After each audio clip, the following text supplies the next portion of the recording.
Bom dia, amigos. É bastante conhecida por todos os que conhecem a Bíblia a frase de Jesus que diz: Pai, se possível, passa de mim esse cálice. Eu gostaria nesta manhã de falar sobre a interpretação correta destas palavras de Jesus. Elas estão registradas no Evangelho de Mateus, no capítulo 26, no versículo 39, e foram proferidas por Jesus em sua agonia no jardim do Getsemane, no Monte das Oliveiras de Jerusalém, pouco antes de ser preso e levado para julgamento pelos fariseus e depois ser crucificado. Muitos interpretam erroneamente as palavras de Jesus, passa de mim este cálice, dizendo que a angústia de Jesus em saber que tipo de morte lhe seria infligida, fez com que ele clamasse ao Pai por livramento daquela hora terrível. Jesus, segundo essas pessoas, queria que Deus o livrasse das dores que sofria na cruz, ao ter pregos cravando suas mãos e pés ao madeiro, de ser ferido por uma lança em um dos seus lados e, por fim, morrer entre dois ladrões. Isso porque a morte na cruz era terrível, pena imposta aos piores assassinos daquela época. Mas não foi o medo das dores terríveis que ele sofreria na cruz que fez com que Jesus, o unigênito Filho de Deus, rogasse ao Pai que o livrasse daquela hora. Não foi. Jesus tinha plena consciência da missão que lhe foi atribuída pelo Pai.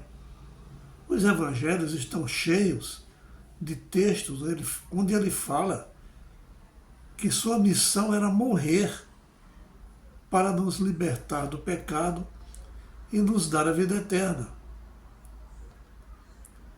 Lá em Hebreus está dito que sem derramamento de sangue não há remissão de pecados. Em João 10, 18, Jesus afirma: ninguém tira a minha vida. Pelo contrário, eu a espontaneamente a dou. Tenho autoridade para entregá-la e também para reavê-la. Este mandato recebi de meu Pai. E disse também: na verdade vos digo, que se o grão de trigo caindo na terra não morrer, fica ele só.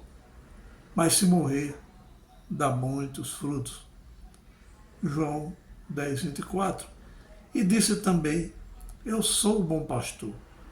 O bom pastor dá a vida pelas ovelhas. João 10, 11. O cálice ao qual Jesus se refere ao clamar ao Pai que o afastasse dele, era o cálice de levar sobre si os pecados de todos os homens, passados, presentes e futuros.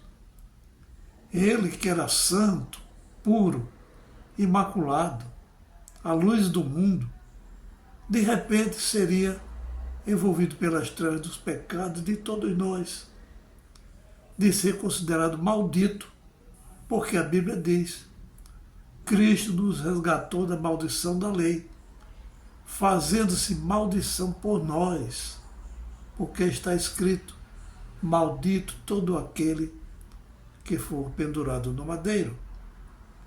Gálatas, capítulo 3, verso 13. Por essa razão, Deus se afastou de Jesus naquela hora em que ele clamou: meu Deus, por que me desamparaste? Deus é luz, e naquele momento o Filho Jesus era só trevas. E não pode haver comunhão entre as trevas e a luz. Paulo escreveu em sua segunda epístola aos Coríntios: e que comunhão tem a luz com as trevas?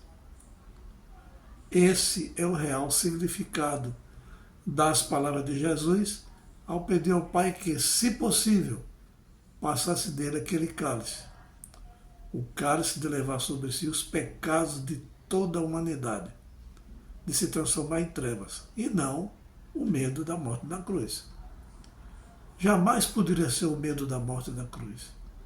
A morte foi derrotada por Jesus na cruz do Calvário. A cruz é o símbolo da vitória de Jesus sobre a morte, sobre as trevas, sobre o pecado, para que nós tivéssemos vida e vida em abundância. João, capítulo 10, verso 10. Tenham todos uma feliz sexta-feira.